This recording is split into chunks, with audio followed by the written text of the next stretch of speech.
So now that you've heard the piece again, do Mm-hmm. you feel like I brainwashed you? No. Do you feel like I was working on like some deep level, cognitive level to manipulate your mind? No. It feels like you were just like tripping out and like having a good time, and then just putting music to the way you were feeling. No, Kind I of wish I how was tripping out. I wish I was tripping kind of out. how music is made. Why don't Well, I think can I, this was can I, possibly one of my most mathematical pieces that I've written in a long time, and one of the least, let's just go with how I'm feeling kind of pieces.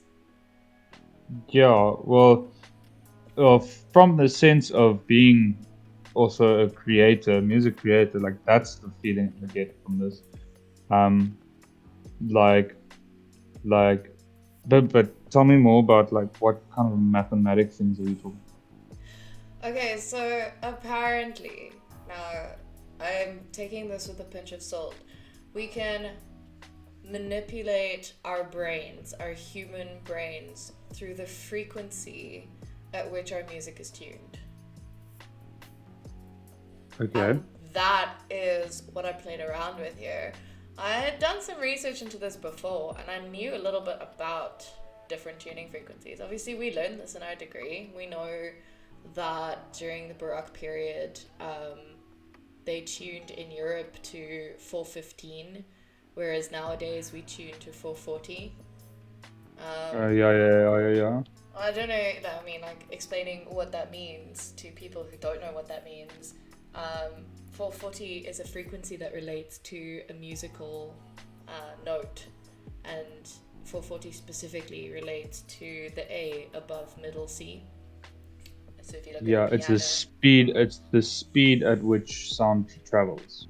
The exactly. frequency of sound waves. Exactly. So back in the Baroque period in Europe, they tuned generally to 415, which is round about a semitone below what we tune to today. So their A is our A flat. You know that. Mm-hmm. Um, but like there were no tuning standards around the world at that time, and tuning standards have kind of been a topic of hot debate all the way up until about 1975, when it became official that around the world we'd be tuned to 440 hertz. Yeah. And that was just because obviously we can't play with people around the world. Musicians can't play with each other. They can't tune their instruments to each other's instruments if everybody's tuning to a different frequency. So eventually they had to decide on a specific frequency. But what I had learned, which was really cool, is that different frequencies are chosen for different reasons. For example, around. Oh, I've got to look up the date because my brain is just fuzzing out of the dates here. 1936 was when different countries adopted different tuning standards, and 440 started to become the generalized tuning standard. But it wasn't like hadn't been set as the global tuning standard just yet. Although in 1859, Paris's tuning standard was 435.3 hertz, whilst in Germany it was 435 hertz. And that's just because Strauss found that frequency fatigued his singers the least. So in German opera, the general tuning standard, or the tuning standard, was 435 hertz. But there's a whole bunch more details of different countries and different places that had different tuning standards. Do you think, Um, how do you think they measured the frequencies in like the 1870s? well, different people had different tuning forks, and they would actually just tune to somebody's tuning fork. But beyond that, I don't actually know what made them decide on a certain frequency. But like, how did they know they were all? Well, obviously you can hear it when you play next to each other, but like, like, do you think someone went from like listening to a performance in Paris and then like the next week went to Munich and he was like, whoa, that's like two micro semitones off. Like something's not right here. I mean, I really don't know that. It's hard enough to pick up nowadays if someone is slightly out of tune, or if the music Yeah, is slightly out the of tune. only, I mean, yeah, we rely on our ears, but I mean, in production, like computers do most of the work for you. You can see if someone's like a semitone off. Then you just adjust it on your computer. That's true. But In a back then, recording like, setting, that's yeah, possible, but in a live performance, you can't just, micro adjust yeah, someone. A live yeah. performance, you kind of.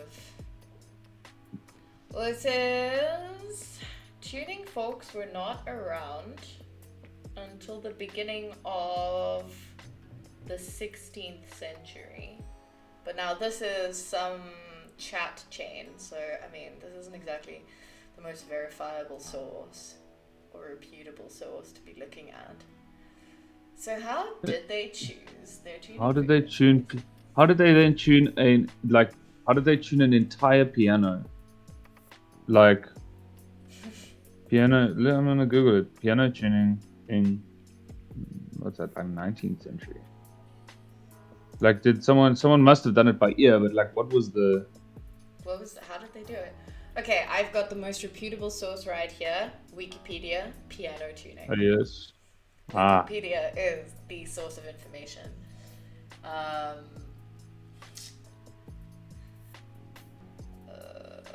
mean, it's just basically speaking about the physical act of tuning a piano, as in tightening the strings inside of a piano. And this Wikipedia page is talking about 440 the tuning. Yeah, but that doesn't really answer our question. No, it doesn't. Like even this, I'm also looking at a website now with the guys like they just skip straight to like what the tuning was. They don't say like, oh, this guy made a steel rod and smacked it against someone's head and was like, that is 440 hertz.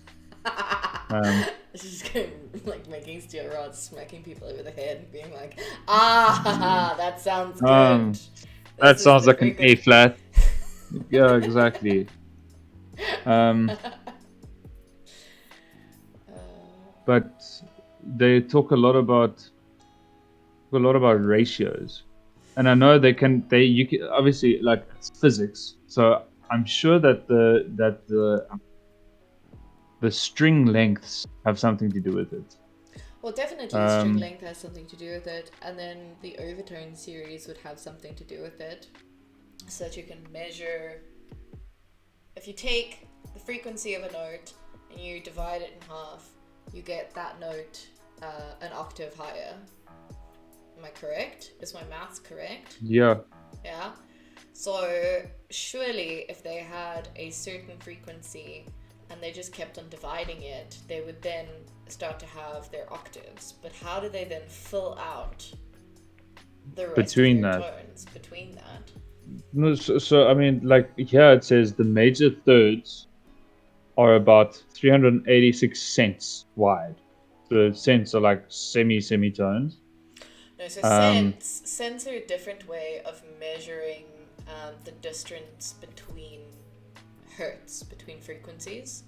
Yeah. So you can convert your cents into semitones, which was the math that I had to do to be able to figure that out. In fact, I had a really great website that showed me, and I can put the link in the description, but I had a really great website that showed me the maths on exactly how to convert convert frequency into semitones, so that I could adjust the semitones in my project to be able to compose the way that I did. Wait, so I got a little bit of an answer here. So they based it obviously it wasn't. They couldn't be like 100% accurate, but they based it off of like feel. So you were on the right track of like they would tune an octave, and then they would tune a fifth, Okay. and then they would feel in between, which means that, so this is in mean tone tuning.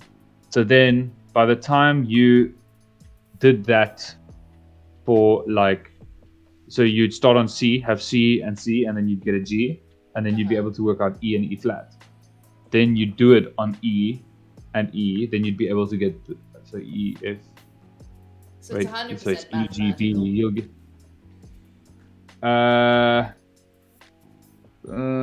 yeah, I can't think that it was calculated to that extent back in the day, but I'm sure there was like one note that they tuned, and then they tuned everything else together. Yeah. Well, at some point, somebody started using 432 hertz. Now, I didn't exactly do my research as to when 432 hertz began, but what I did do my research Yeah. into is what 432 hertz is used for in today's music and why people choose to tune their music to 432 hertz as opposed to 440 hertz. Now, actually listening to it, like it's difficult to tell the difference at first, but if you put the two pieces right next to each other, you can hear the difference. You can hear that it's lower. But apparently, 432 hertz is a mathematically fundamental vibration to nature that falls within the golden ratio. And the golden ratio can obviously be found throughout the natural world. So 432 hertz is considered a more natural frequency, and not just because it falls into the golden ratio, but apparently 432 hertz resonates with 8 hertz, right? If you're thinking about the overtone and I suppose undertones, if you want to start talking about them. You know, 432 resonates with 8 hertz, and 8 hertz is documented to be the fundamental electromagnetic beat of the Earth. I didn't even know the Earth had a beat, but apparently the Earth has its own pulse, and that pulse vibrates at 8 hertz. Oh And my that word. resonates with 432 hertz. So apparently, if your music is tuned to 432 hertz, it's at a more earthly frequency. See. So, See. So like 432 is basically like an harmonic or an overtone of the Earth's frequency. Yes. Right? Yes, it's an overtone of the Earth's frequency. So a lot of holistic practices reckon that if you listen to music that's at 432 hertz, that suddenly your soul will become in tune with the Earth's frequency. Okay. Which begs the question as to why 440 hertz was chosen to be the general tuning standard. Now, I read some crazy conspiracy theories there where people were like, okay, so 440 hertz is a frequency that invokes violence in the human mind, and therefore it's used by governments to perpetuate war and violence around the world and to control our minds so that we are in a perpetual state of agitation. Oh my gosh, no. It's a global conspiracy.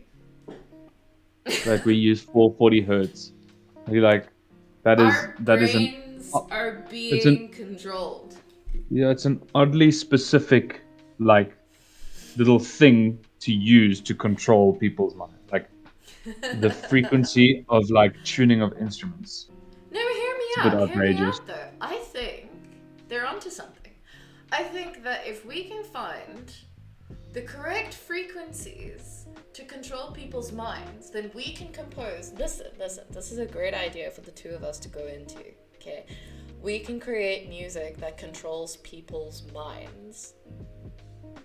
And by controlling people's minds, we can get the masses to do what we want, the way we want them to do it. Think about it. Oh my gosh. That is the greatest idea I've ever heard. But have you seen that video? Well, I don't know if you have TikTok. Do you have TikTok? I'm unfortunately living under a rock. I have Yeah. Instagram, which steals But from there's this TikTok. video of a guy who's gone and like he's taken the alphabet and like from A on a keyboard, A at 440, and then worked his way up and given each note a letter, right? All the way from A to Z. So then Okay. people like comment on his videos and then he spells out a word or whatever word Oh yeah, they've I've seen his videos come so across into Instagram. Those are yeah, sick. so what you're saying is if we now use that system and say world domination and it's tuned to 440, then we're controlling people to do our bidding for us. Actively dominate the world to Exactly. That's how invoke we the can do it. violence within the human mind. In fact, what you're saying is that Wagner was actually writing hidden messages, like and like sending war messages through his operas. Maybe this is why the Nazis liked him so much. Because the Nazis were trying They to could actually control. read. Wagner was passing secret messages for the Nazis. Exactly, they could read Isn't that an messages. actual conspiracy theory that Wagner? Yeah, he actually no, he was a sympathizer. No, he Like was a sympathizer, and he was the only quote unquote new music that was accepted by the Nazi regime. But was he passing secret notes through his music, secret messages? no, yeah, he was, but it wasn't to do with not that we know of, but they were like, I think there was one reference where he played the word Bach in like he wrote BACH in the music somewhere, like as a little motif. But a lot of people use the BACH motif. Yeah, I think he was the first one, and everyone was like, "Oh my gosh, this is so Nazi-themed cool." Wagner opera pulled after walkouts. It was conceived in the 1840s as a romantic opera set in the Middle Ages, so it's shifted to the 1940s Nazi Germany with depictions of mass murder in gas chambers, rape, and execution at the hands of the SS henchmen was at the very least jarring. I think this is a modern thing. I think this is something that might have been an adaptation. The article says May 2013. So I think that Yeah, was an adaptation of a Wagner opera. yeah, but remember now, any version we're gonna like have a decent like review of is going to be more modern, unless you can find one Yeah, that's of literally course. from like 1940s. Well, I mean, I'm trying to find something here. Like, I'm trying to find some hard-hitting conspiracy theories about Wagner passing secret Nazi messages. So I've got an article here from The Collector. I don't know how reputable that is, but it says here how Richard Wagner became a soundtrack to Nazi fascism. His operas became an anthem of German nationalism. As a devotee, Hitler tarnished Wagner's reputation in a way it hasn't been able to move past. I think this is all general information about how Wagner was an anti-Semite, Yeah. and how he supported the Nazi regime and how his music was German nationalist music. So I don't think this has got any kind of Yeah. hard-hitting conspiracy theories that I'm looking for. Yeah. But I I feel like 100% tried to invoke some of that brainwashing into my music last week. Was it oh last week or was it yes, last yes, week? yes. Can't believe it was Mm-hmm. last week. But I So definitely tried to use this earth frequency by tuning my music to 432 hertz, which I know was so noticeable in my piece. yeah, well, I mean, like, if like obviously no one has ever been like, oh, maybe someone has, but like most people have never been like, oh my gosh, I wonder what note this piece is like tuned to, because Yeah, like I the don't think first I've question ever you thought asked me that. was your first question you asked me is like, did you feel like you controlled my mind? And I was like, um that is not a thought that came up while listening to the song, but after now discussing this a little bit and being aware of like what it is you're trying to say and to do, I kind of maybe there was a little fear. Maybe there Maybe was it like a little worked. chill down my spine, and then I was like, oh my gosh, I Maybe feel it like worked. connected to this floor. Yeah, To the floor you're to standing the on. floor. Yeah, exactly. Like I just want to take my shoes and socks off and just rub it in the grass outside right now. Okay, well, you can then take a But, speaker later, take your shoes and socks off, and go and stand in the grass and just ground yeah. yourself and listen to this piece and see if you feel more connected to the earth. See if you feel calmer as a person. Like now after having this discussion as well, like one thing that's coming up in my mind right now is I've spoken to a lot of producers that do trance music, and a big thing that they focus on is like what kind of energy you are trying to create. And Yeah. I'm positive, that someone would have done it already, but like now obviously this music that you what genre would you classify yours as? Oh, wow. I mean, I was kind of going for a minimalistic.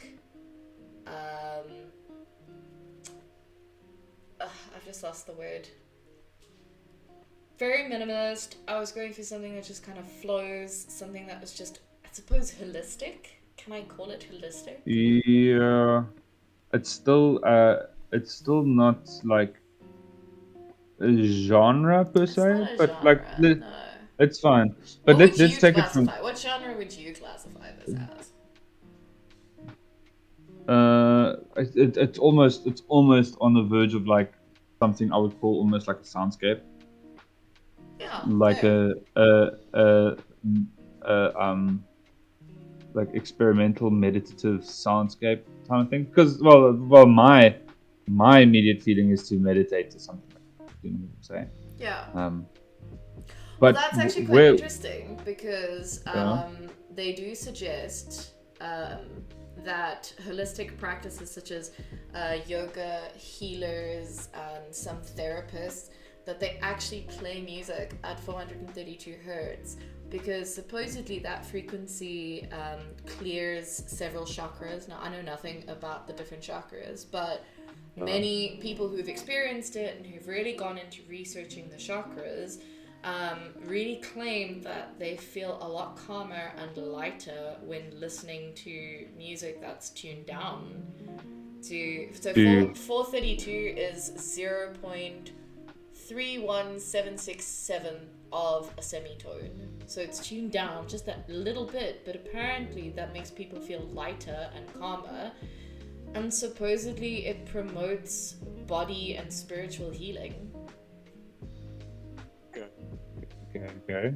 No, I don't want to go too far off the deep end and be like, dude, some manja and music at Yeah. 432 is what you need to find your inner peace. But maybe they're onto something. I did read somewhere that Jimi Hendrix tuned his guitar down to 432 hertz. I did read that somewhere. Wow. Wait. Is this for like live performances or in his recordings or Yeah, something? live performances. Maybe that's something to go listen to. You know? Let me see. Multiple experts told Reuters these allegations are unfounded. Debunking Have you heard social of? media claims. Okay, so this is actually an article debunking social media claims that Jimi Hendrix, John Lennon, Bob Marley, and Prince all tuned their music down to 432 hertz. Supposedly, that's fake. A popular meme on social media makes a series of allegations about the musical tuning pitch A432, including that 440 was standardized. Oh, now here's the juice. 440 was a standard imposed by the Nazis to manipulate their enemies.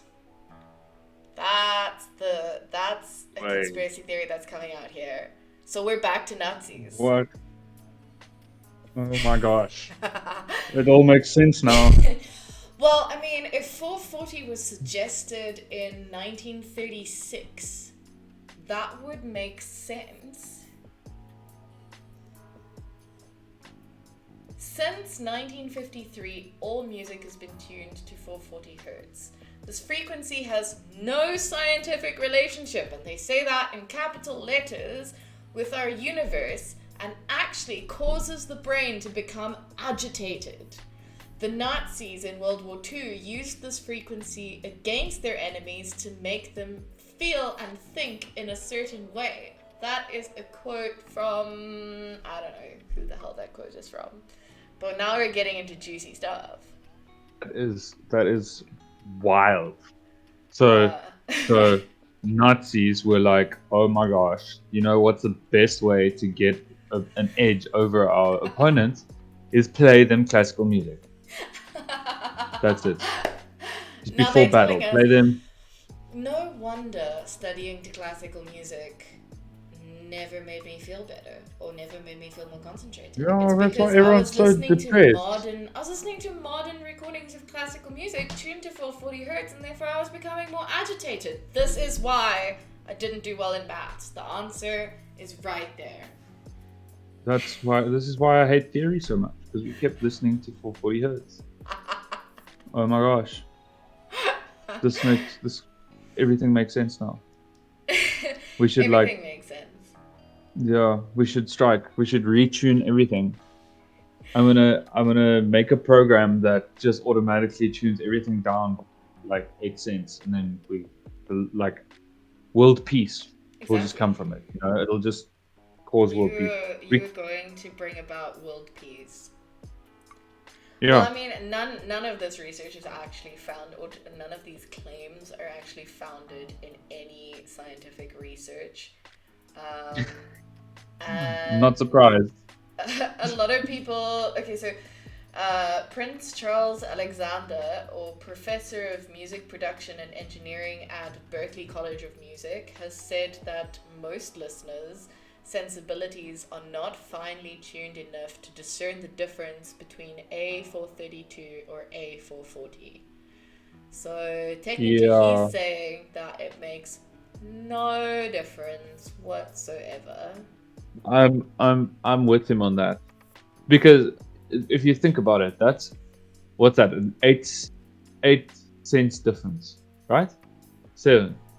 432. You said 432 to 440. No, right? Because one semitone is 100 cents. So if 440 to 415 is 100 cents, then you'd have to work out what 432 is. So I'm not sure exactly what it is in cents, but it's wait, I did have it. I had the calculations. Wait, hold. Let me find my little math page. It's 31.767 cents, which makes it 0.31767 of a semitone below 440. So it's 31.767 cents. Okay. Yeah, the conversion maths is actually quite confusing. Maybe someone should do a study, right? Where for, let's say, like a week or month, you know, you have 2 groups of people. One group is listening to everything normal tuning, but we choose like a set of music that they can listen to that's literally all just tuned normal tuning, like nothing's changed, and then give the other group the exact same music, but we detune it to 432. Okay. And yeah. I don't know what we'll find. Maybe they'll feel more relaxed or fall asleep better or something like that. Maybe you could do different test scenarios. So you could have a scenario where they're I don't know, studying to the music, and then you give them a test and see how much information they retained. Maybe you give them a scenario where you test their heart rates and you see if there's a difference between their do resting heart rate. we can do like a productivity test as well, like We could do a see. productivity test and see which group like completes a set amount of work the fastest with the least interruption. I mean, it would really be an interesting study for a PhD. Yeah. I think once Maybe you one once you day. finish your masters, the two of us should go into a collaborative PhD and study the effects of frequency changes on the brain. Okay, but I'll get the pictures. You do all the writing. So wait, I found something interesting here. Do you know what theta frequencies are? No. So how I came down this rabbit hole was my conversation about trance music. Okay, Now, yeah. so trance music isn't dependent on like theory whatsoever, right? You have it's basically like you take some samples of like kicks and snares and stuff, and you like basically create the track as you're going, and it's all about feel. So like you'll have this click track going, and you'll just put your. So I'm just talking from experience here, being in a studio where someone has been making trance music. Okay. Yeah. So and I thought to myself, okay, if there's anyone on this planet that's going to, actually benefit from using this 432 frequency as their like, um, to feel even more earthy, it would be trance musicians, because that's kind of what they're trying to achieve at festivals. They want the people to lose themselves as much in the music and just feel the rhythm or feel the energy as much as possible. So I mean, I kind of put the two together. Okay, gotcha. So then like one of the questions that came up was, so I put in what is like the tuning for trance music, or what is the frequency they use for tuning, and then they say no, trance doesn't have any specific frequency, but they are primarily at 138 beats per minute. But that's So they irrelevant use because BPM. lots of music. Yeah, but like that's the same with lots of music. That's well, it does have to do with energy, but it's like just like kind of the standard that's it. But I what mean, yeah, came that's up a was, pretty natural thing that your beat will determine the feel of the music yeah. as well. So Google popped out the question. People also ask what frequency puts you in a trance, right? Yeah, but it doesn't use frequencies like we know. So they say, if you want to escape the world around you and almost drift out of consciousness, I have no idea what the source is. It's reinhardt.edu. It's like a blog. But in any case, Definitely reputable. so yeah, if you want to escape the world and you want to drift out of consciousness, listen to between 6 and 10 hertz theta waves. Okay. Now, I was like, what is a theta wave? There's also delta waves. Yeah. Get into that. So you get gamma waves, you get beta waves, alpha, theta waves, and delta waves. It seems, but they. So wait, what this means is theta waves are the brain waves that occur between 3 and 8 hertz range, and they can occur when you're sleeping, but they intend to be dominant when you're in a deeply relaxed or in a meditative state. Okay. Now I don't know if they're talking about like brain waves as in the frequency at which information travels through your head, or the frequency that, I don't know, the electric current. I'm not I don't have any knowledge on how brains work. But so they say they say that it happens between 3 and 8 hertz, right? Okay. Now, if we think about it quickly, if we go back to what you said, so what I'm going to say, hertz. exactly. So what I'm getting at is that, so below 8, remember, now we've also determined that we can't actually decipher the difference between 432 and 440. Like, it's true. near to impossible, right? Yeah. So if you think about it now, like humans aren't even able to hear ranges below 20 hertz. Okay? 20 hertz. So we're So not hearing 8 hertz. we're not hearing this. The likelihood of us hearing between 3 and 8 is, near to impossible. Yeah. So what I think is happening is that our bodies are naturally like building this frequency or using this frequency that is set that's built up by this frequency that we spoke about of the earth, of how it like has this automatic resonance or like the electromagnetic pulse of the earth. So I think that they use the standard of between 3 and 8 because we can't actually. I don't think it's easy to just say, "Oh my word, the Earth resonates at 8 hertz." It's not like that. It's going to fluctuate, as everything does. As everything does. So if we're feeling the 8 hertz from the Earth in general, and our brain waves are resonating at 8 hertz, you're saying between 3 and 8 hertz. Between 3 and 8 hertz. Then that would technically mean that if your music is at 432 hertz, which is resonating with 8 hertz, that suddenly the music is now resonating better with brainwaves. Yeah. So, I mean, it's the same with like harmony, right? Yeah. So just to explain harmony, is when two frequencies play simultaneously, their relationship with each other is going to be either a pleasant or an unpleasant sound to us, right? So, and that's all dependent on how the two sound waves interact with each other. If they are similar or duplicates of one another, or they are duplicates of another's, or if they are like, if they fall under the scope of a different lower frequency or something like that, they are more likely to sound good together. But if they are a little bit different, or they only have a small difference between them, they often clash. So I think that